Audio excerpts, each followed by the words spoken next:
Hong Mi. Help me. Yes. No, This side. I'm sorry. No, that's fine.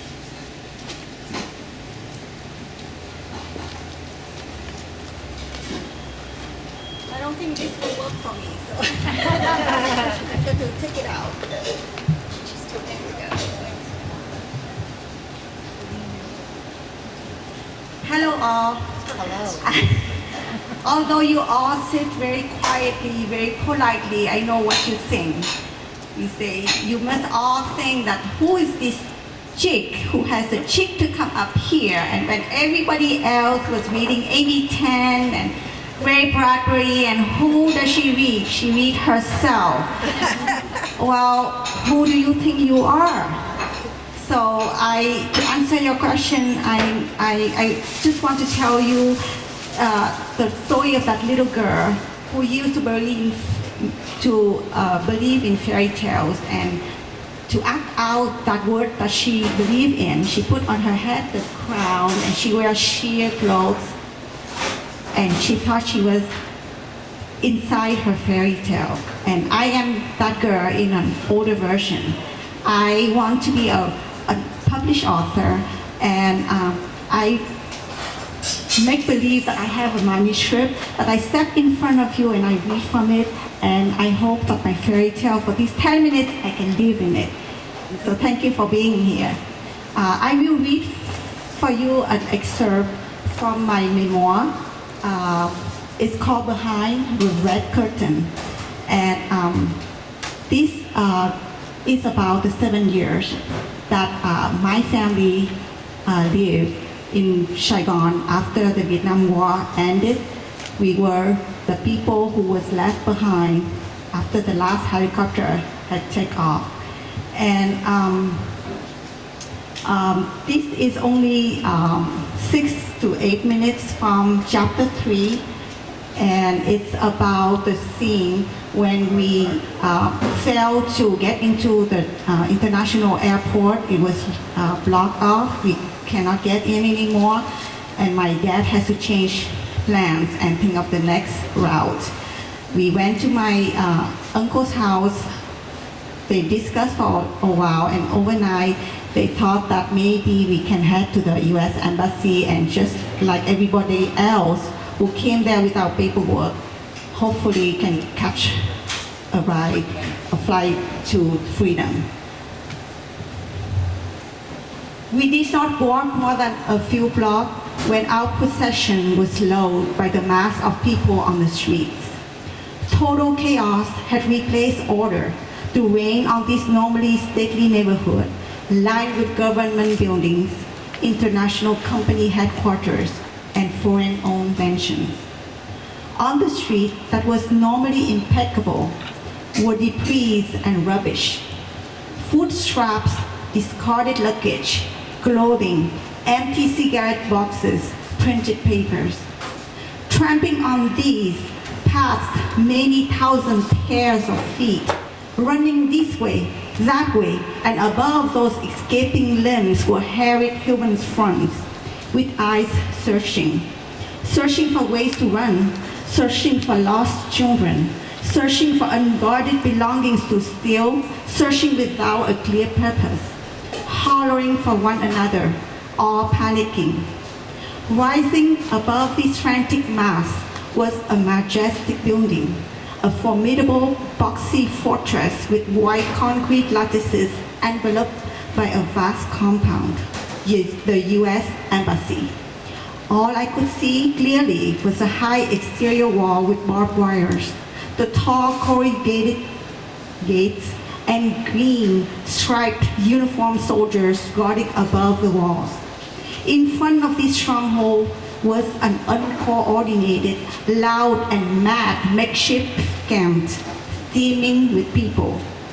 Fellow men shoved and pushed one another for the prime locations closest to the embassy's high gate. The frantic fathers and mothers bawled out the names of their straying children. From all directions, the calls of "Kuoi" were echoed, transmitted from groups to groups. "Oi, Ku, where are you?" All the little boys nicknamed Ku were jointly quacked, although each by a different pair of parents. Patrick's nickname was also Gu, our little Gu, differentiated from my cousin by the extra attachment, Gu Bak Hua, meaning the Gu of Uncle Hua, in opposed to Gu Chu King, meaning the Gu of Uncle King. Gu being the Vietnamese version of Dick, as in Dick and Jane, although Dick could be a shortened name for Dickinson when Gu was not. Gu is a common Vietnamese word for a male's sexual organ. It's a word no girl should mention in public, yet the same word was used by many Vietnamese families to call their little boys the future men of the society. Over the course of the day, different Gu was lost and others rejoined their parents. Hearing all the hailing reminded me to keep a vigilant eye on Patrick, for he showed his boredom by lingering near the boys his age, often straying from my grip to pick up a pebble off the ground, which he flitted with his finger as he would a marble. Then again, after being tirelessly dragged by me and following our parents from one corner to the next, Mom with little Michelle's hand in hers, Dad with Anne's on his shoulders, looking for ways to get to the gates of the embassy, Patrick ducked away from me to catch a cricket, barging onto people's territories and causing a general outburst. We joined the thousands waiting for an opportunity to be airlifted in a scene that could have been taken straight from the Day of Judgment, when groups of people were called and separated out. The salvaged souls were led to the gate of heaven, while their condemned fellows were left for the hellfire. Each step closer to the forbidden gates seemed to cut a bigger escape hole into our fast sinking world. The day lengthened. The fight for survival had worn out people's pluckiness. They were no longer standing on their feet, tussling for territories, but spread out on the street pavements, dozing off or snapping to regain their strength. The crowd was at the same time patient and aggressive. Like glue, they adhered themselves to the ground. Like air, they quickly filled in any opening gaps in the growing lines that stretched forth and ended only at the immediate periphery of the embassy. The vacated space was left by the people who either had given up to return home or had been allowed inside.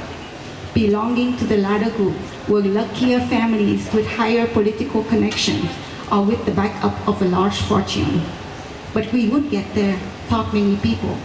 This remote possibility was enough to keep our parents hoping and persevering amidst the swelling mass. By noon, the small breeze brought in our direction the odor of urine from nearby alleys. The little boys did not wander off anymore, and the little girls' dresses were all undone. The wailing of babies became hoarse, unnerving cat screams, and the men started to curse everyone present and absent. The government was son of a... The same epithet was attributed to an inquisitive neighbor on the campground. A few minor brawls broke out, only to be separated by the wives and the menfolk around.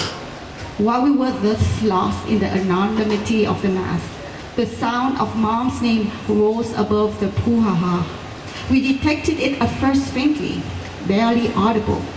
We looked frantically about for that hailing, for it might mean help in this sea of devouring sharks. At closer range, it became distinct. There she was, on Kang, cupping the name of her cousin. Kwan, over here. Mom swam towards her cousin across the human sea.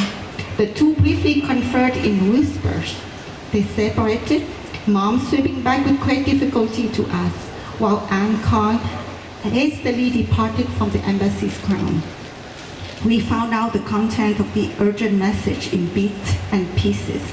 According to some people, it would be better to abandon the futile raid of the embassy for the seaport Cheongseong, where large Navy ships were still conducting massive evacuations, ferrying people by the shipload to the sea for subsequent airlifts. Dad listened to Mom with his head ducked in between his shoulders while she argued her points. Dad's favorite ear was pointed toward Mom, and the other, with its thick lobe, was directed in my direction, as if it was trying to walk away from the debate, doubtful of their new option. In the end, the left ear won, and Dad opposed the next escape route, for who exactly knew which way would lead to freedom, while the odds in the form of lost time were already stacking fast against us.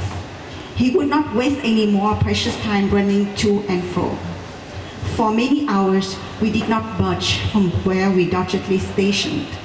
Time and again, in a burst of desperation, Dad got up to approach the embassy's high gate, to no avail. The human mass, packed in layers immovable in front of that gate, had become an effective barrier against his and other rebellious souls shortcutting through the lines.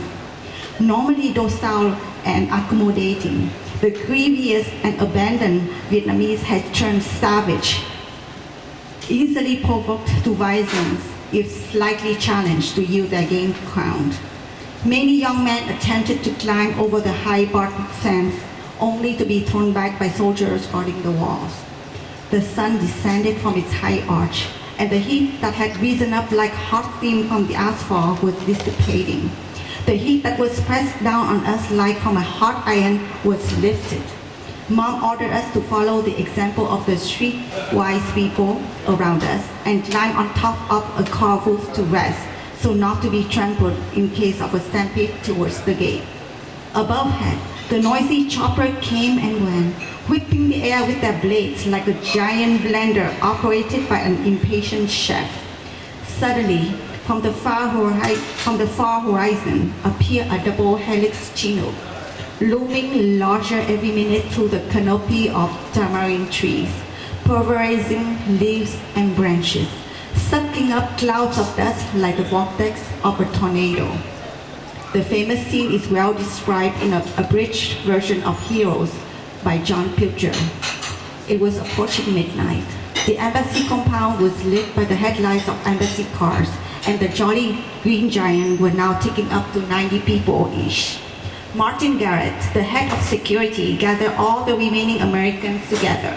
The waiting Vietnamese sensed what was happening, and a Marine colonel appeared to reassure them that Ambassador Martin had given his word he would be the last to leave. It was a lie, of course. It was 2:30 a.m. on April 30th when Kissinger phoned Martin and told him to end the evacuation at 3:45 a.m. It might have been 3 a.m. when a great commotion was heard at the main gate, and then a shout, "It's open!" The embassy's enormous tamarind had been felled to accommodate the large Chinook.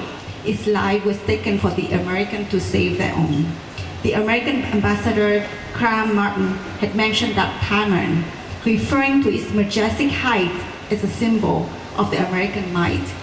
Now, with that tree severed from its roots and the last representative of USA airlifted from his post, its buckskin would become the symbol of a painful defeat. The ants had won an elephant.